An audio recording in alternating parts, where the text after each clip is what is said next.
回到新闻大白话，那么这集要带您讨论的是中东局势。那么现在纳坦雅胡，以色列的总理也被当成目标了吗？我们现在也来看到的是呢，他差一点遇袭。那么遇袭之后又发生纳坦雅胡坚持没有什么可以阻止他，他特别用英文跟希伯来语发布了2段影片，他讲了什么呢？我们带您一起来听听看。טוב, אתה יודע, שלשום חיסלנו את רב המרצחים יחיא סנוואר. אמרתי, אנחנו במלחמת התקומה, ואנחנו ממשיכים קדימה עד הסוף. ואני רוצה להגיד לך דבר נוסף, אני גאה בחיילים שלנו, אני גאה במפקדים שלנו, ואני גאה בכם, אזרחי ישראל. ראש הממשלה, משהו ירתיע אותך? לא, שום דבר לא ירתיע אותנו. 可以看到以色列的总理纳坦雅胡态度还是很强硬，他说没有什么可以阻止得了他，也没有什么可以阻止以色列来赢这场战争。伊朗跟他的代理人，任何试图伤害以色列公民都要付出沉痛代价。那么他甚至说，真主党企图暗杀他是一个严重的错误。他说呢，想要暗杀他跟他的妻子呢，真的是一个很大的错，因为这不会阻止他或以色列继续来进攻，他要确保他们的未来。那么现在黎巴嫩呢，其实是以这个无人机来袭击叫纳坦雅胡的私人住所。中东的局势现在是不是要升级了呢？以色列国防军10月19号证实有3架无人机从黎巴嫩的方向飞到以色列来，其中2架已经被拦截了，但是另外1架避过了拦截，直接撞上当地建筑。但是呢，他们就引用了总理办公室的消息证实，以色列总理纳坦雅胡的私人住宅就是这个黎巴嫩无人机的攻击目标。那么大陆的学者就说了，以色列在加萨地区打死了哈马斯的领导人之后，现在中东的局势即将进入到一个新的关键时段。那么我们带你看到是现在以色列会不会更加变本加厉呢？那么面对以黎冲突，美国防长表示希望以军减少对贝鲁特跟周边地区的攻击，因为奥斯汀说他真的觉得首都贝鲁特跟周边地区平民的伤亡人数真的是太高了。但是以军听得进去吗？听不进去，他左右开轰。北加萨民宅遇袭73个人死亡，真主党贝鲁特武器设施现在也沦为瓦砾了，而且他杀了哈马斯的领袖辛瓦还不够，以色列不考虑停火，终极目的现在也曝光了。消息人士说，以色列要把握时机继续进攻，因为纳坦雅胡追求的不只是军事上的胜利，甚至希望在区域内取得一个战略优势，开辟一个缓冲区，确保边境都可以安全。所以呢，在美国大选下一任美国总统上任之前，他要创造一个不可逆的现实。那么就在哈马斯的领袖辛瓦死了之后呢，以军在加萨空飘一个传单，那么里面特别用这样子的阿拉伯文来写着放下武器交出人质就能平静的生活。他们这个传单里面还写着这个哈马斯的这个领袖辛瓦的照片，说未来哈马斯不再统治加萨，对于加萨的巴勒斯坦人进行这样子的宣传战。但我们要带你看到的是，伊朗现在也想要推别人出手吗？以军反击伊朗行动外流，美国国防部高度机密遭泄，以色列现在拥有核武也曝光了。CNN 报道，知情人士透露，美国国防部正在就以色列报复伊朗的行动，高度机密情报被外泄展开调查，内容涉及了以色列在相关方面的准备，当然也就包括了所谓的核武。但是他们现在呢，在美以关系紧张之际又外流这种东西，势必会激怒以色列人。土耳其的外长费丹就说了，以色列对黎巴嫩跟加萨的攻击正在迫使伊朗采取一个合法的行动。纳坦雅胡呢，不断在这个地区开辟新战线，而且试图把伊朗拖入这个战争。但伊朗驻联合国的代表团就说：“拜托，这个黎巴嫩的真主党才是无人机袭击纳坦雅胡他家的关键，不是我们，有点想要甩锅的意味。”但是呢，以色列的外长就说了：“哎呦，就是你暴露了伊朗的真目的以及邪恶轴心。”谎言跟虚伪的借口不会帮助你，所以他们还是要伊朗来负责。那么伊朗现在说准备好谈判以黎停火，但是黎巴嫩的总理罕见公开谴责，他怎么可以公然干涉？但现在以色列面对的状况恐怕是更加严峻了，因为呢，过去大家都支援以色列，但是现在军援越来越难了。像是澳洲呢，现在对于加萨冲突前批准的全部66项军事出口许可证，他们现在又要来重新审查，这可能耗时几个月的时间，甚至有可能到1年的时间。那么我们可以看到呢，其实从9月2号开始，英国就已经开始先踩刹车了。再来，加拿大的外长也陆续说要暂停约30份向以色列运送武器的许可证。证。再来就是法国总统马克宏在10月4号也说，他们要来思考。最后在10月，就是西班牙总理会晤教宗，还说各国停止继续武装以色列，要来帮助他们。我们先来请教一下介大使，你怎么看这个纳坦雅胡他家被锁定这件事情？对，因为记者也问了内塔尼亚胡说，哎，你现在已经把这个辛瓦尔啊，这个哈马斯的这个新领袖啊，你也已经把他证实已经击毙了嘛啊，那你这个战争还要不要继续？他说，我们不但不会停止，我们会继续向前，直到最终的目的地啊 ，toward the end 啊，那他没有讲那个 end 是什么，他没讲。那就变成就是说，这也是以色列内部也有一大堆人在批评这个内塔尼亚胡，就是说你到底这场，尤其加萨走廊战争，你的终局是什么？你希望他用什么方法结束？对，打了1年多，现在已经所有的这个加萨走廊的所有建筑几乎都已经摧毁殆尽了，对，还用钻地弹，都那个战坑都很大，都打得很深，对，那你的终局是什么？他也不讲。他说我们要到最后，所以这个局势看起来也许跟我们一开始的时候预测不会差距太多，基本上的是这块土地最后由谁居住的问题也就是加萨走廊大概一个新北市大吧，没有比新北市大多少，好像比台北市大一点，这么块土地，可它挤了200万巴勒斯坦人。那现在就变成就是说，美国前一阵子媒体不是说曝露一个以色列的计划吗？就是饿死巴勒斯坦人计划，也就是现在我们把它通通饿死为止。你现在哈马斯已经杀的差不多了嘛，那剩下来就是巴勒斯坦人啊。那巴勒斯坦人他要怎么处置呢？现在就被是没事发一个通知给你说，这个地方我马上要开始攻击，你们现在在北方这块地人，你赶快给我到南方去。可是3个月前，这些才从南方收到通知，同样跑到北方来，所以他就让你这样子到处这样子跑，要不然就是我炸弹下来不长眼睛你们人不离开的话，那到时候被砸死不要怪我。所以就这样子杀了大概43000个平民吧，然后有10万人受伤这个受伤的人也都是受重伤那所以就变成就是说杀了半天，好啦，14万人。那这个地区加沙走廊有200万巴勒斯坦人。那你想想看，他要把它通通消灭，把它饿死的话，那真的要一点时间要一点时间。可是以色列做这些事情是很有经验的，因为以色列现在境内约旦河西岸，它有大概320万巴勒斯坦人，在各个屯垦这个区域，大部分很多地方本来都是巴勒斯坦人，可以色列就用屯垦区的不断的怎么样鲸吞蚕食，挖一块地方以后就把它中间把它自己围在里面，对不对？可是呢，在以色列境内呢，也有多少？也有近乎170万的巴勒斯坦人。这些人，以色列承认你们都是以色列国籍，可是呢，2等公民。第一个不能示威抗议，第二个你不能随便乱发言，发言会受到报复。那这些170万人在以色列境内又花了很多区域，是把这些巴勒斯坦人用这个高墙堵在里面。所以以色列这个战略，事实上的话，就是不断慢慢消灭这些人，用时间不能同化的战争来怎么样，把他土地抢走，把他赶出去。所以看起来，我觉得内塔尼亚胡事实上他是有这个策略，这也不是他个人的策略。以色列建国以来就是用这个方法在消灭巴勒斯坦人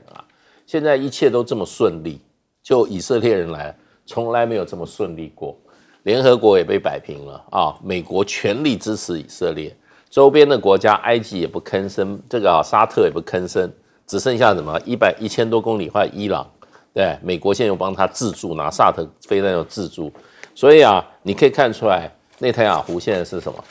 他现在是顺风顺水那么基本上就看他要让这个巴勒斯坦人那么过上什么日子？那我们刚刚讲的饿死策略他当然不会证实不过我觉得不会让巴勒斯坦人过好日子的。那我们来请教一下小舰长，您怎么看呢？尤其是现在有人很担心说，是不是以色列也拥有核武了呢？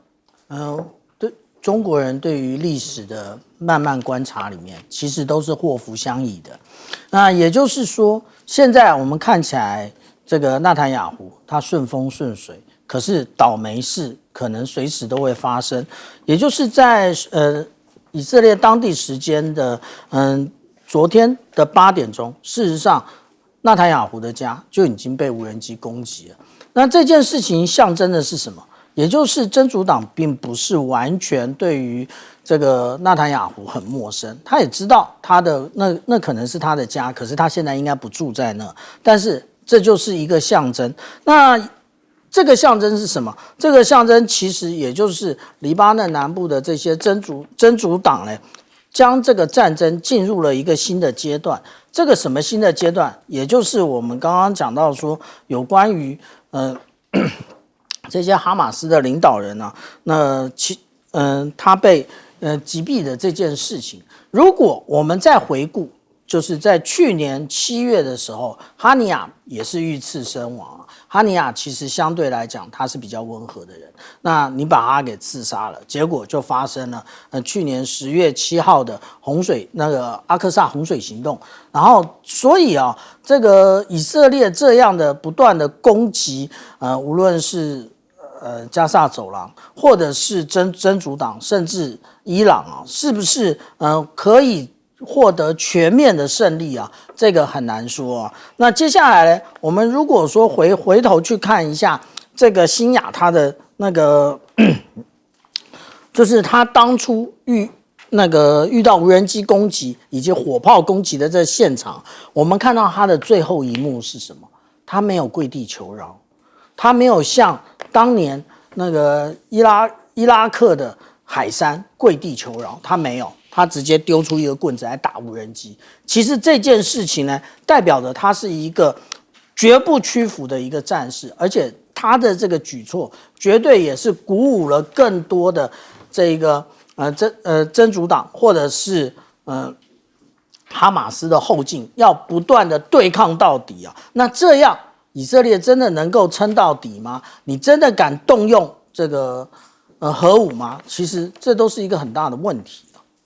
好，我们问一下韩冰哥，因为现在以色列感觉这个决心很强，但是很多国的军援现在就已经开始在踩刹车了。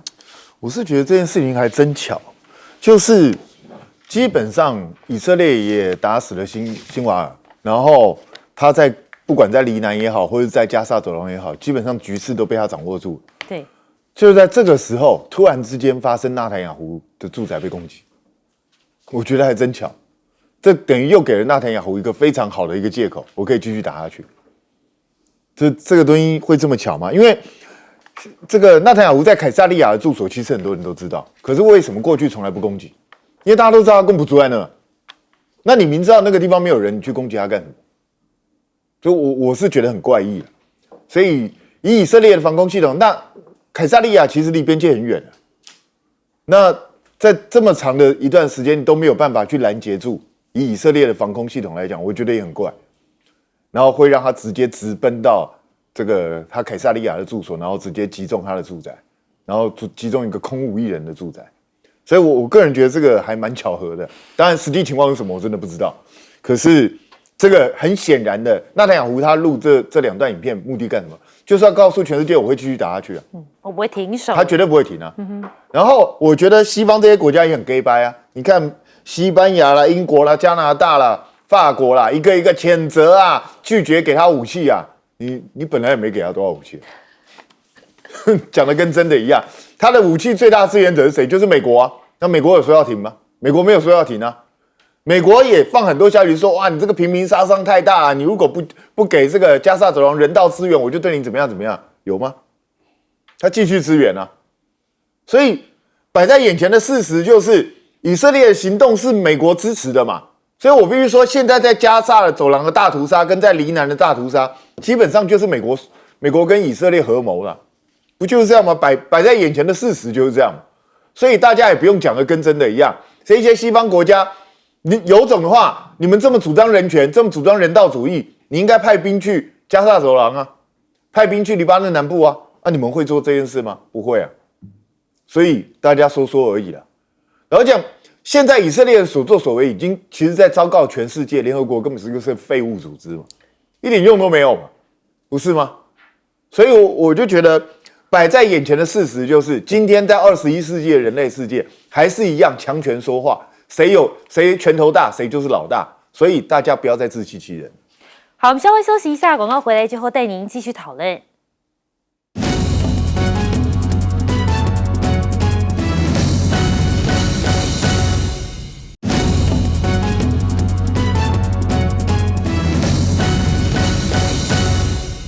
欢迎回到新闻大白话。那么要带你来看到的是金砖峰会10月22号就要登场了。现在人民币的地位也越来越高了。俄罗斯总统普京呢，他说欧洲就是美国拴着皮带的小狗。在金砖峰会召开的前夕，普京就说了，中俄两国的基于在一个平等基础上的密切合作，不是长辈跟晚辈的关系，倒是美国的欧洲盟友比较像是拴着皮带的小狗，美国会把欧洲拖向跟中国的冲突。那么在金砖国家扩员之后，第一次峰会，俄罗斯也打算要建构一个新的金融体系。我们带你看到今年金砖扩员之后的首次峰会，俄罗斯希望新兴经济体合作，构建了一个新的金融体系，绕开美元主导的国际支付系统，他们就是所谓的 SWIFT。 那么呢，9月人民币国际占比24号公布，有人认为有望创下新高。那么呢，人民币连续10个月保持全球第4大货币的地位，市场预估这9月份的占比可能比4%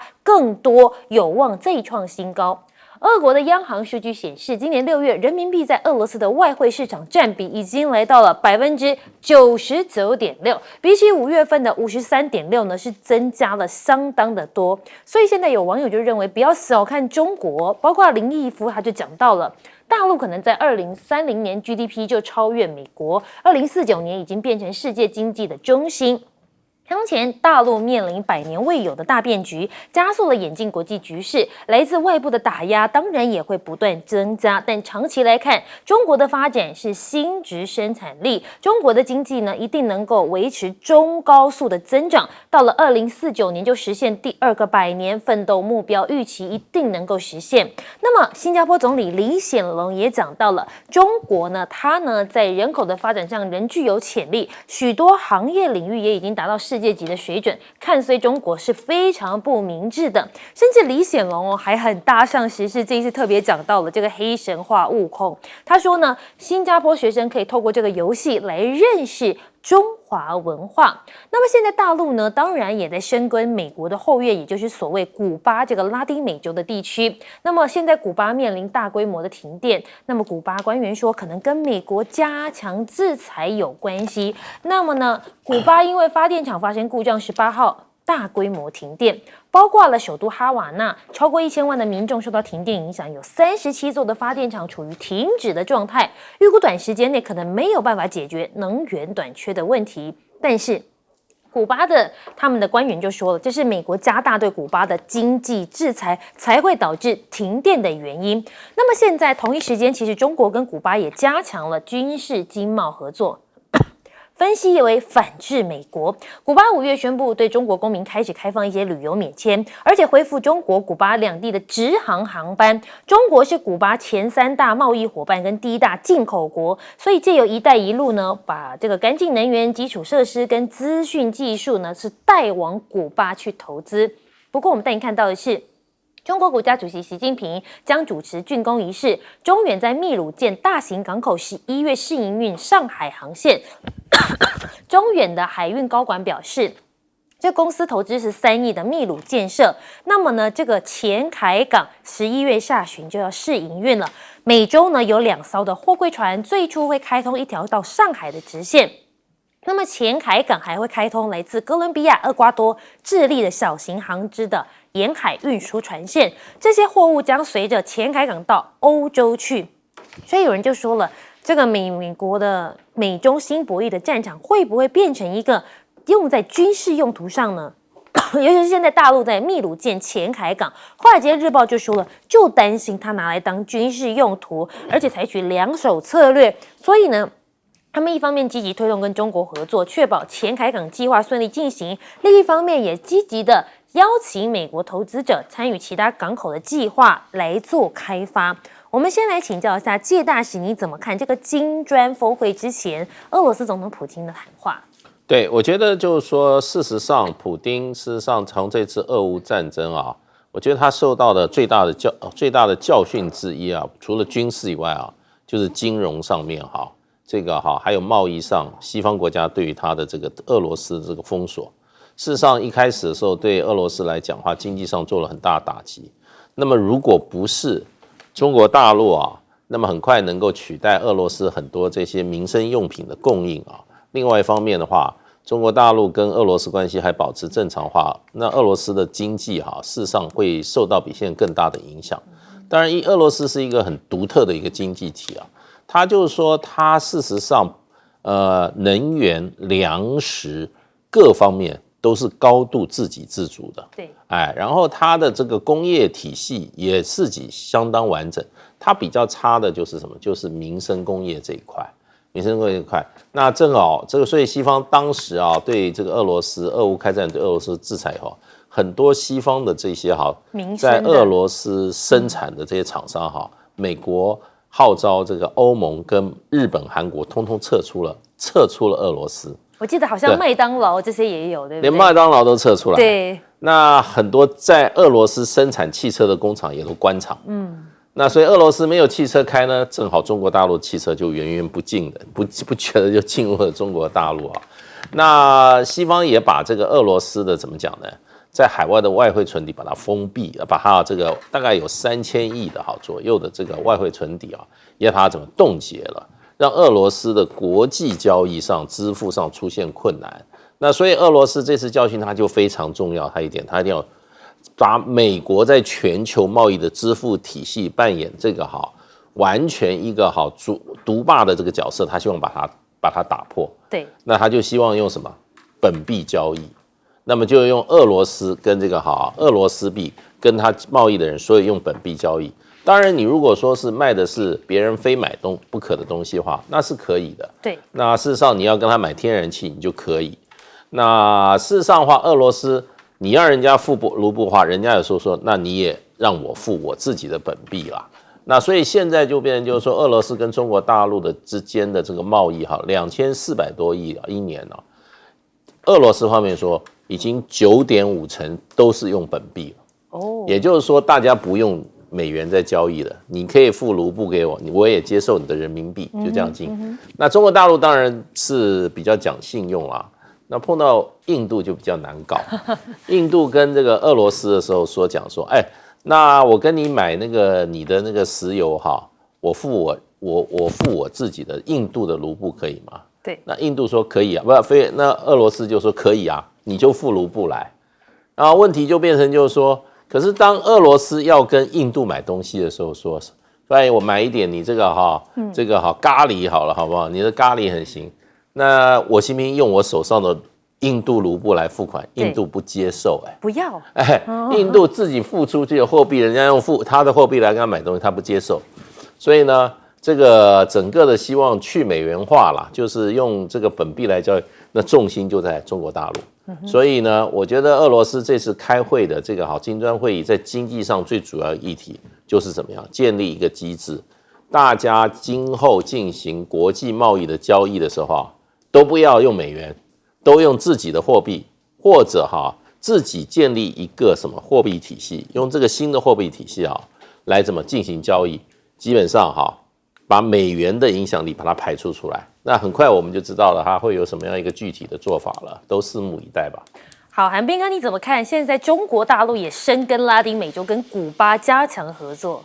对，古巴现在这个大停电的情况还蛮糟糕的。他即使他一直在喊话说会恢复，但最新的消息显示，他到现在恢复不到2成，所以情况还是非常严重，就上千万人面临停电的这样一个状态。那当然，古巴是怪说，因为美国对他长期实行经济制裁，让他的这些零组件、维修的零组件还有燃料供应短缺，所以才造成这样的一个结果。但是它是全国性的电厂全部失灵了，这个恐怕不是单纯的一个问题，这个恐怕是牵涉到很复杂的一个问题。那美国是说都不是，是你们自己太老旧不去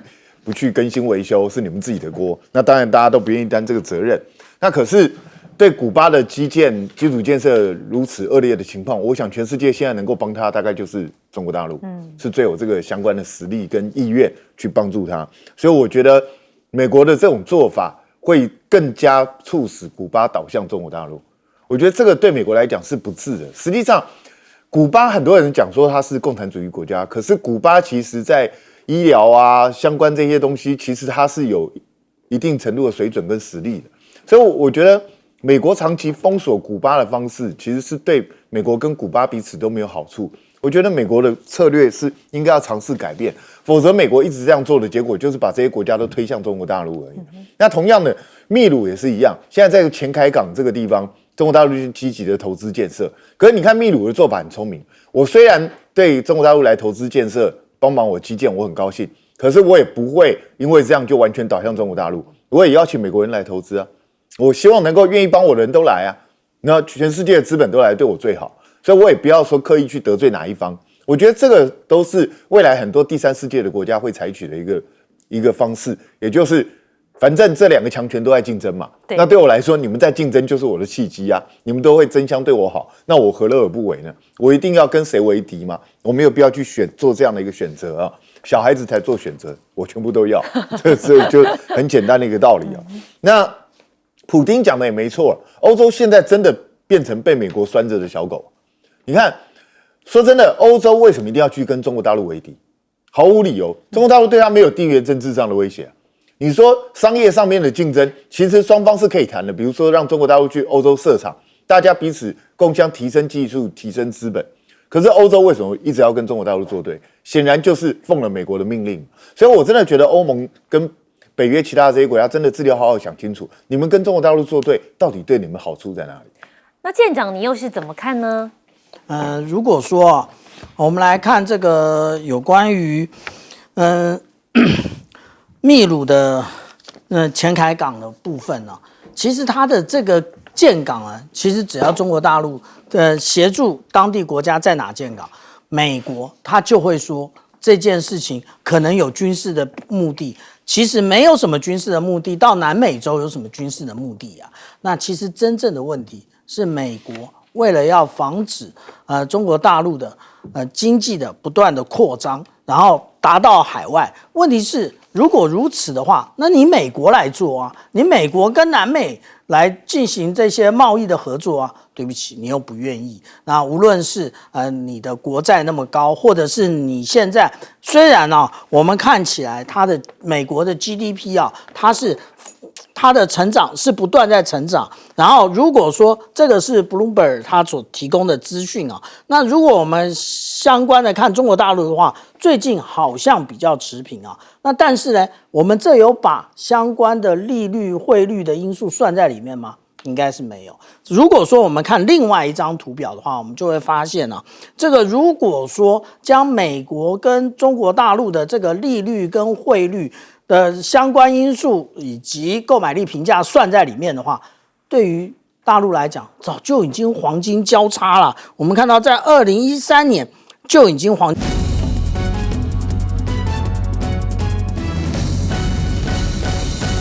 纳坦雅胡呢险遭暗杀他的豪宅遇袭那以色列的直升机竟然目送黎巴嫩攻击机攻击总理住处。我们看这画面就可以看出来了，其实3架无人机从黎巴嫩呢越界进入以色列，那其中2架呢遭到拦截，第3架呢直冲纳坦雅胡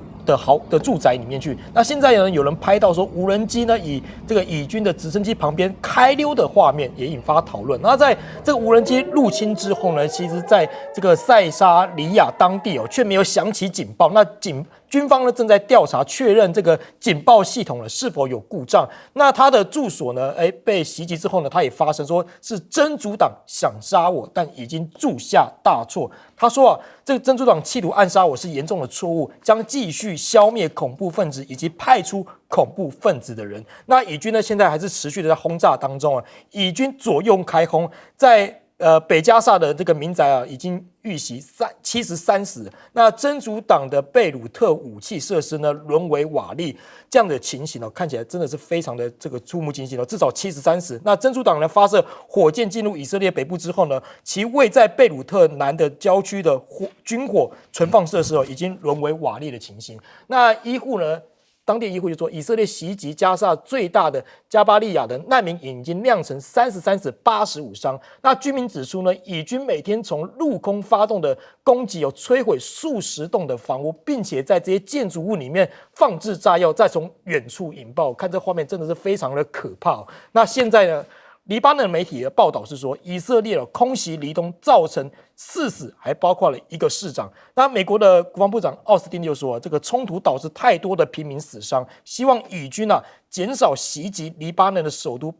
贝鲁特以及还有其他的一些地区。但是这火能够停吗？大家相信也很关注这个议题。那哈马斯呢，抵抗中心难停火，因为在哈马斯的领袖死后，以军在加萨空飘的这个传单招降里面写，放下武器，交出人质就能够平静的生活。他用阿拉伯语写着说，这个辛瓦毁了你们的生活，他躲在地道里面，而且仓皇的逃离被歼灭，放下你们武器，交还人质，你们就可以离开，从此过平静的生活。那伊朗的最高领袖哈米尼怎么说？他说，尽管这个辛瓦上面了，但是哈马斯将继续存在，也可以反以色列抵抗轴心，因此呢不会停止活动。那土耳其总统悼念哈马斯的领袖辛瓦，批评西方纵容以色列，他认为这样的行动，他认为相当不满。那以色列与黎巴嫩真主党的战火不息欧盟的外长畅行5个步骤，什么立即停火，然后黎巴嫩迅速选出总统，执行联合国安理会决议在南部部署的黎巴嫩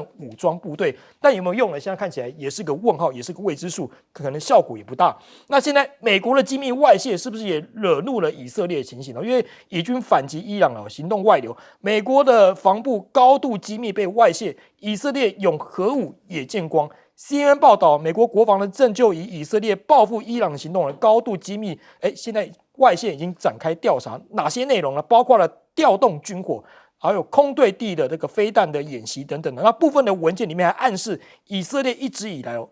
拒绝公开的承认事情，就是拥有核子武器的部分。好，那现在美国是不是要安抚以色列了？看美国媒体报道，布林肯可能会在10月22号来访问以色列，这是要安抚以色列吗？好，请教亮哥怎么看？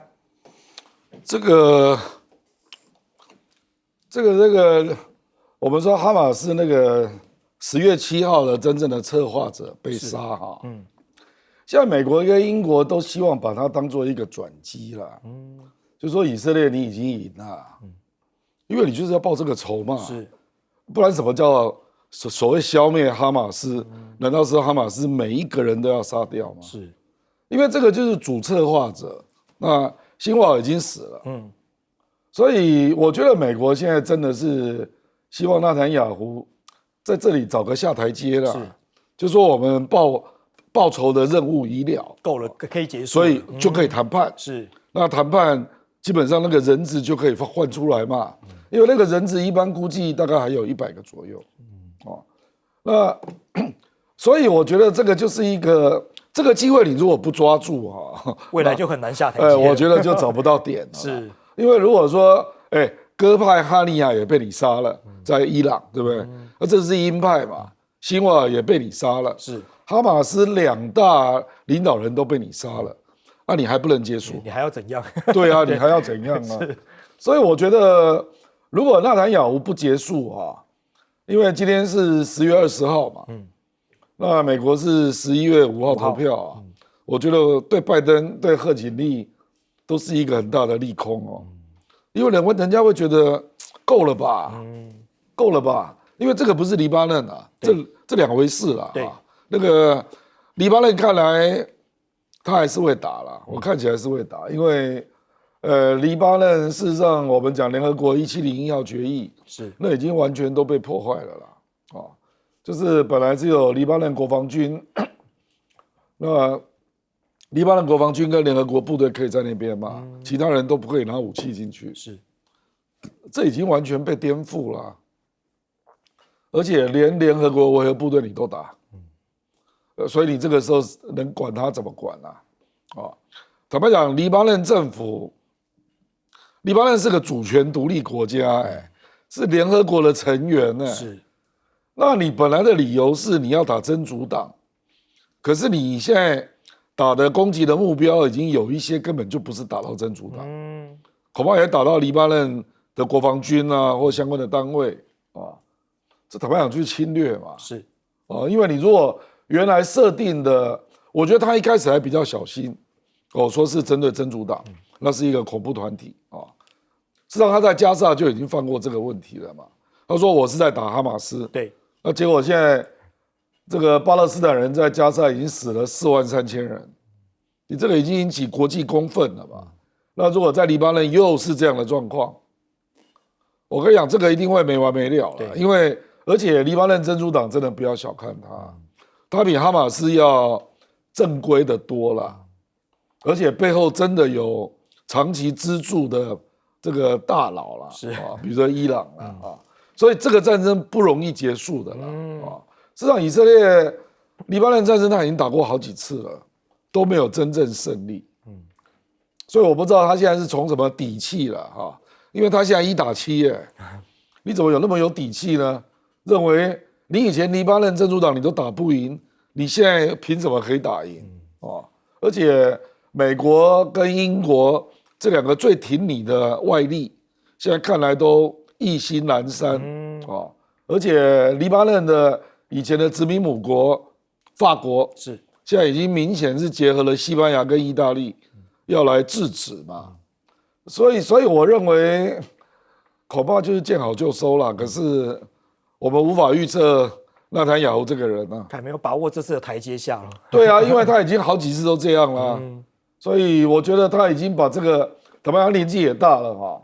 其实年纪很大的人，而且有强烈使命感的人在最后一搏的时候，往往最可怕。是好，请教杨老师。我去查了一下就是内塔尼亚胡在这个地方叫塞沙利亚的这个别墅啦，那边其实是靠海边的一个小的都市。那在特拉维夫以北，在海法那个海港的以南，那基本上都是很漂亮的别墅区。所以是它的大概是度假别墅。是，可是你知道，从这个塞萨利亚它的度假别墅到以色列跟黎巴嫩的边境距离有多远吗？有将近90公里，中间还有一个海港，就是那个大的那个港的都市叫海法。那黎巴嫩一定不是从边境线上去发射这个无人机嘛所以一定再往里面一点。我想大概90公里到100公里，差不多这样的距离吧，至少甚至可能更远。你知道大概距离是从台北到哪里呢？差不多到苗栗了。台北到苗栗大概110公里了是，所以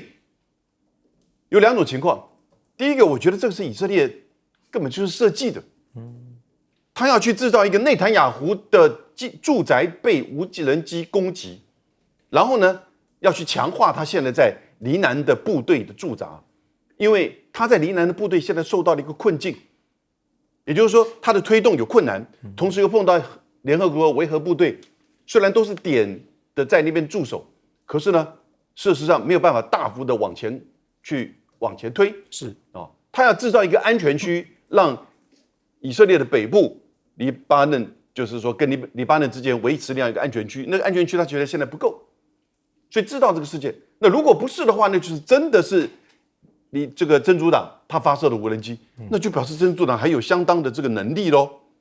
可以飞行台北到苗栗，中间只有2架被打落，1架还这么准的情报方面也做得不错就知道内塔尼亚胡的这个度假住宅在哪里。这里面其实你细部去看就有很多的问题会出现。那以现在在整个黎巴嫩南部，然后呢以色列这个控制的情况，那真主党从哪里发射，具有这么强的这个能力，飞行从台北到苗栗的距离，是不是？那就表示说这个战争其实还有的拖，还是说其实是不是以色列也在寻求可能接下来几天到几个礼拜，我们已经看到有以色列军方对外的放话，但我觉得这都是在做认知战，是不是这个无人机本身也是一整个认知战？我就不知道。但是呢，这真主党真的其实并不像我们想象的这么弱。那至于说，在美国的国防部长他说，他希望你少打贝鲁特，因为已经造成多少人死亡？我告诉各位，多少人死亡？2400个人死亡，在过去这3个礼拜，以色列对黎巴嫩南部跟贝鲁特的轰炸，2400个人死亡。你要问我加沙死了多少人？加沙昨天又死了44个人，在2个难民营加起来43000人死亡。也就是这个辛瓦尔他发动去年的10月7号的恐怖攻击那一天，造成了以色列1135个人死亡，而以色列用1整年的时间去对加沙发动攻击，屠杀43000人，而现在又针对真主党，他其实要扩大占领了，他其实真的是要扩大占领。那这个无人机事件呢，是怎么样将来的这个解读？表示内塔尼亚胡，因为他一定是用他自己本身的住宅嘛，我们等着看他后续的发展。好，请教左教授。好，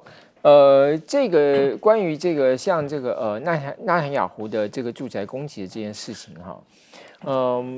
华尔街日报报得蛮仔细的。那主要它当然着重在一个重要的讯号，就像刚才杨老师所讲的，就是说以色列的防空系统其实是有漏洞的。比如像他这里头讲到，就是说，其实在10月初的时候，真主党就已经向这个以色列的这个发动攻击的时候呢，造成以色列的军营，因为当时他刚好是这个他们部队在用晚餐的时间，所以的结果呢，它造成什么呢？造成4个人死亡，然后61个人受伤。那陆陆续续还有这些事情，所以当然它反映了两件事情。第一个就是说，以色列的空防，它目前针对所谓的这个火箭啊，针对飞弹是可以的，可是针对无人机是没办法。尤其这一次的无人机里头，还有就是说，之前的看到从真主党来的无人机，还有什么呢？还有 FPV 啦，叫 First Person View 的无人机，就是所谓第一人称的这种无人机。那这种无人机其实算是进阶等级的这种无人机啦。是。那这个当然就是说，它展现就是它现在有的是还有先有这种侦测的，然后再有这个攻击的。那所以它有非常细致的一种规划，它要展现就是以色列的空防是有漏洞的。第二个当然就是说，以色列的地面攻击是合法的，是需要的，因为你看，即使以色列炸了这么多次，真主党死了这么多的这个领导人，包括无人机部队的这个领导人都死掉了，结果呢，他还是能够攻击，那这就说明什么？你地面部队不进来，你没有办法去剿平这个真主党的实力了。所以这2个讯号对以色列是有用的。可是，在美国来讲呢，他怎么去看待这个讯号？从美国的一个目前的一个战略需要来讲，他其实也对这个对于他现在的行动来讲，也是支撑他现在的这个合理性的。为什么？因为美国最近把他的这个萨德系统搬到以色列去了，而且还100个人去就是实际去操作这个系统。那他也是说，美国是不可或缺的，没有我这个萨德系统，你这个以色列恐怕也没有办法这个有效的去防卫自己。不过我觉得最有趣的是什么？就在这则报道头，居然还讲是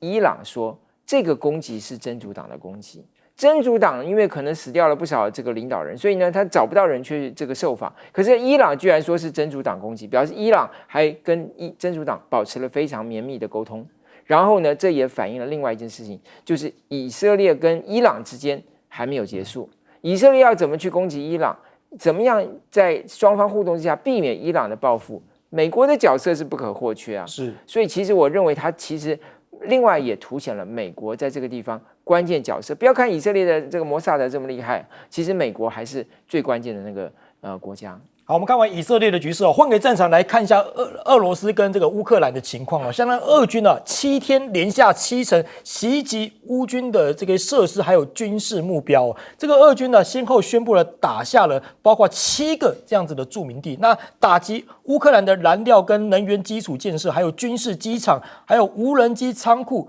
分别位于138个地区，还有敌方人员的军事装备集中地。哇，打了这么多，那现在情况到底如何呢？俄军声称已经占了乌东一座村庄，然后逼近工业枢纽库拉霍维这样的情形这个是俄罗斯军方的说法。那现在法新社报道，俄罗斯一直把攻势集中在库拉霍维的这个方向，而且呢，俄军已经逼近当地，距离市中心只有几公里的情形。那现在美国媒体也报道，俄罗斯拆解缴获豹2的坦克，甚至呢，这个豹2坦克从乌克兰缴获这个豹式坦克呢，运送到内陆的腹地，帮它拆解之后呢，分析里面的一个情境，还有那个一些物件等等。那现在乌克兰到底会不会加入北约哦？现在俄罗斯继续斗。G7 的国防部长意大利召开会议哦，那支持乌克兰加入北约。G7 的防长呢，在会议之后，他们说，我们打算继续向乌克兰提供援助，包括短期跟长期的军事援助，来对抗乌俄的冲突。那德国总理肖兹呢，他就说了，这个北约介入俄乌冲突将导致灾难，但是问题是他们会竭尽所有能够支持乌克兰，并且确保北约不会成为冲突的一方，避免这场战争呢导致更大的灾难。那普京说什么？普京说，这个俄罗斯将持续跟北约斗争啊。他说，北约正在借着乌克兰的士兵之手呢，跟我们作战。那北约的成员国呢，何时会厌倦我们斗争这场？要问他们，我们已经做好了，就要继续这场战斗。那外国媒体就有报道说，北约跟俄罗斯相继来举行核演习。北约在坚定正午的核演习拉开序幕。那演习呢，在英国、在北海、在比利时还有荷兰举行。那俄罗斯的国防部声称这样子的情况呢，包括了正在演习当中，就是俄罗斯正在对一套雅尔斯的洲际弹道导弹的系统跟备战时刻来进行检验。那普京说呢，绝对不允许乌克兰制造核武器，因为这是危险的挑衅。那泽伦斯基是怎么讲？泽伦斯基就说：“乌克兰没有无意制造核武器啊。”要么就是让乌克兰恢复有核武的能力，要么就是加入北约。好，再来看到的另外地方就是现在俄罗斯跟朝鲜也就是北韩同盟作战了嘛，因为北韩上万的精锐要支援俄乌战争，下个月就要交战了。南韩的情报机构确认北韩将派遣最精锐的特种部队11军团的4个旅到俄罗斯参战，总计约 1.2 万的兵力，首批1500人已经抵达俄罗斯了。那这个是乌克兰的情报局长他说，将近 1.1 名的这个北韩军队已经在俄罗斯，并且在11月1号准备在乌克兰作战。那北韩是不是真的有派兵来援助俄罗斯现在有外国媒体取得这个韩俄军装的这个尺寸对照表，这个表格在这里但这里面呢非常多的都是用韩文的设计来填的问卷方式，里面在问什么东西？包括你的衣着尺寸，还包括这个帽子，俄军的帽子、头盔，还有制服跟鞋子，你要求北韩的士兵来填写相关的资料，所以是不是已经有确定这样的情形了？那曾经陪金正恩视察这个导弹工程师疑似在这个乌东前线参战这个工程师现在是不是到乌东前线去参战了？那美国的国防部长表示，无法证实朝鲜是否派兵来协助俄罗斯。那甚至呢，法国的外交部长他也说，如果俄罗斯若得逞，将为国际秩序带来混乱。那这样西方各个国家11国要成立多国制裁的监测组，北韩就呛了。参与的国家呢，将会付出相对应的代价，包括了像美国、日本还有南韩这几个国家呢，向北韩呛下要付出相对应的代价。来，花回先请教一下亮哥，亮哥你怎么看现在俄罗斯跟乌克兰情况？我觉得大局已定那只是俄罗斯要打多久了因为俄罗斯可能觉得川普会当选是，所以他那么用力干嘛？是。因为川普不喜欢战争嘛，所以他一定会用很快的速度结束俄乌战争，清理这个战场。对，而且川普也认为美国不要把俄罗斯当作敌人嘛，这样他空间比较大。是所以我觉得俄罗斯有这种思考啦，就是我何必那么用力，那还要死那么多人就拉北韩进来了嘛？我觉得北韩进来可能是自愿的这个我觉得北韩是经过多重考虑了。第一个就是他认为这一局不会输稳赢的了对那第一个你就欠我，大哥你欠我，以后俄罗斯就欠北韩不，因为俄罗斯真的在帮他也在帮俄罗斯互欠，他已经提供他100万枚炮弹了嘛。那未来他有求于俄罗斯的很多是粮食、能源，还有各种军武，是对不对？升级导弹的升级。很多方面你记不记得当年中国大陆也是介入韩战，所以俄罗斯就开始相信你不是吗？所以我觉得北韩这一局他是想过的，不要低估金正恩是，我认为他是主动的啦。那第二就是他也去练兵就是他们已经很久没实战了，对，投入这种稳赢的战争，对不对？也不见得到前线去。对，那俄罗斯为什么会同意啊？这个也很有趣。我觉得这就意味着俄罗斯未来在亚洲做一点事情，是，所以他也要有一个出手的力量。那所以我们要建立一点关系啊。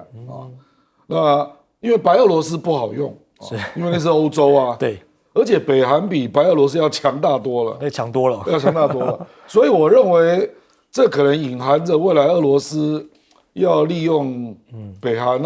布局亚洲，在亚洲做点事。你也不要讲那么可怕，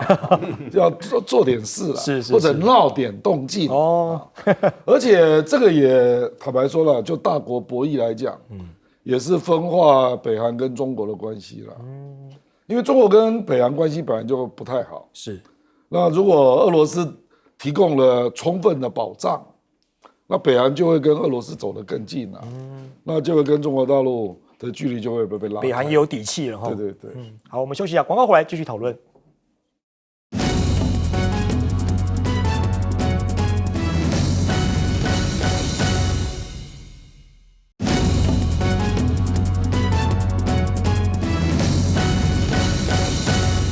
欢迎回来，新闻大白话，我是罗王哲，来请教一下杨老师，怎么看俄罗斯的军队情况？大概在2个礼拜前吧，俄罗斯总统普丁又签了一个就是征兵令，要再增加18万的现役军人，是让俄罗斯整个现役军人来到了150万。如果再加上备役的话呢，大概有将近235万的军队。好，所以俄罗斯这2年它的这个军事支出很高。是，那这235万有多少人在乌克兰？70万。而他的这个部队是这个新兵呢，是经过训练，然后呢做后勤，就算进入到乌克兰也是协助占领，而不是到第一线。他的一定是把他做一定的训练之后呢，让第一线的部队呢，在半年、1年之后也会轮调，那再训练。是好，那他还有一个东西叫做暴风 Z。那就是死囚犯还有一些自愿报名的这个比较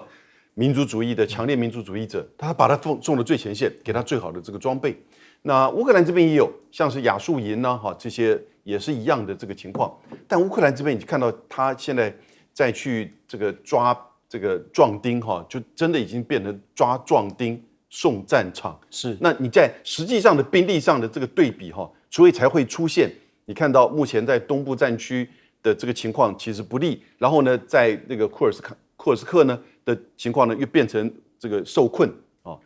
因此，我是觉得这个战争接下来面临到冬季的时候呢，那当然第一个就要看到底谁做美国总统如果是川普的话，很可能很快的就会形成一个停火或者是停战，是，然后呢就开始会进行这个谈判，因为北约可能挡不住川普。要去停火停战，甚至就是说愿意去跟这个普丁直接面对面的谈，也不一定那在北韩的这个情况，那是因为今年的6月19号，普丁到了平壤去签了跟这个北韩、朝鲜之间的朝俄战略同盟战略合作伙伴关系。我们有的时候就把它叫做朝俄同盟，不是真的军事同盟，是它只不过是里面有一点提到。有一方受到外国侵略的时候，另外一方可以提供协助，那这个就是很重要的一个关键在这边也就是北韩、朝鲜透过这样一个机会，其实也是训练他的军队嘛，他那个所谓练兵一下，对他那个12000名那个部队也是一个练兵，但是他大概不会进入到，我觉得他绝对不会进入到乌克兰境内，这就等于是如果进入到乌克兰境内，这是一种所谓的这种进攻型的军事同盟了，那就不是防御性的，所以打库斯克了，所以他可能就是在库斯克，是，或者是在俄罗斯境内的其他基地也是一样，就跟新兵上战场一样嘛。俄罗斯让他的新兵都不会上战场，我刚刚讲的18万，跟之前的这些都是经过一定的训练，然后呢，甚至进入到乌克兰做战地的这个防守，然后才进入到第一线的这个战场。如果北韩的部队，第一个应该是绝对不会进入到乌克兰，因为那就是等于帮忙打战，那就是进攻型，那这个会犯大忌。是，我想北韩也不至于这么愚蠢，他在这个地缘政治上其实玩弄大国关系已经数十年了我觉得他有那个智慧，但是他看到这个机会去强化他跟俄罗斯之间的关系，然后呢，也可能再进一步的从俄罗斯这边，这一定是个交易嘛，这个交易是要换什么东西？换更进一步的飞弹技术，还是核武技术呢？所以可能反而接下来要注意到哦，他会不会再试射飞弹，甚至第7次的核子试爆，是这个其实都有可能性会发生的哈。你可以，所以看他最近变得很有勇气啊，跟韩国就开始南韩呢就开始在对干哦。因此我是觉得，北韩这一招啊，其实从他自己的角色而言呢，是蛮聪明的一招，是啊，但不至于进入到乌克兰。好，我们休息一下，广告回来继续讨论。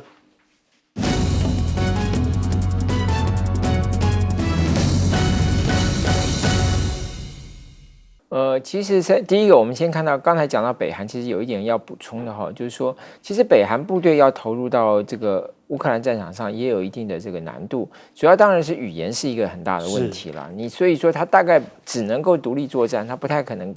不太容易跟俄罗斯协同作战。还有第二个就是也有人提到，就是说，其实北韩的强项是在这个工程这一方面的，在实际的作战上，其实他也没有俄罗斯